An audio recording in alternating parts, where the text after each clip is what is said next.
Usa ka pito ka buwan nga bata ang pinakaulahing pasyente nga kumpirmadong positibo sa Human Immunodeficiency Virus kon HIV diha sa Don Vicente Soto Memorial Medical Center.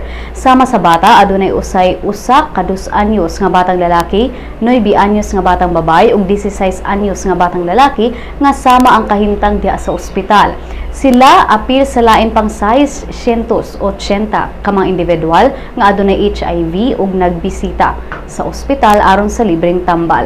Matod ni Dr. Chamberlain Agtuca Jr. sa VSMMC HIV/AIDS Core Team nga tibuok kinabuhi ang pagtambal sa sakit nga AIDS. Sa syudad sa Subo adunay 1,720 ka mga kaso sa HIV ug acquired immunodeficiency syndrome kon AIDS ang natala sukan 1989 hangtod Nobyembre karong tuiga.